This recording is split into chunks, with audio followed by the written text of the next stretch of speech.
وہ چیزیں جو روزہ کے اندر بھی بالکل جائز اور درست ہیں مگر لوگ ان کا اپنی طرف سے ناجائز بنائے بیٹھے. ان میں سے ایک مسواک بھی ہے. مسواک کہتے ہیں کہ نہیں کرنی چاہیے, آدمی کے منہ میں بو پیدا ہونی چاہیے. اللہ کو بو بڑی پسند ہے, اور اللہ کو جو بو پسند ہے اس کا یہ معنی نہیں کہ خام خواہ لا کر گندگی اس میں منہ میں ڈالو اور یہ بدبودار ہو جائے. وہ تو ہے کہ معدہ خالی ہونے کی وجہ سے خود بخود ہی شام کے وقت بو آنے شروع ہو جاتی. لخلوف فم الصائم اطیب عند اللہ من ریح المسک.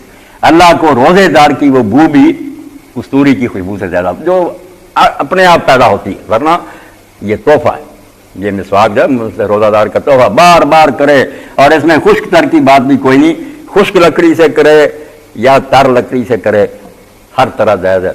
اور یہ بھی کوئی نہیں کہ آدھے دن تک کر سکتا ہے, آدھے دن کے بعد نہیں کر سکتا. سارا دن مغرب تک وہ جتنا جی چاہے یہ کام کرتا رہے, بالکل اس کے لیے درست ہے.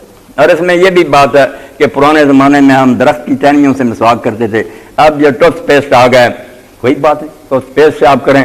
جو کہتے ہیں منہ میں کچھ ذائقہ آ جاتا ہے, منہ میں ذائقہ کو کھانا پینا کچھ بھی نہیں کہ آپ نے وہ ٹوتھ پیسٹ کیا بعد میں تھوک دیا, کوئی ذرات وغیرہ اندر نہیں گئے, ذائقے کی کوئی بات نہیں.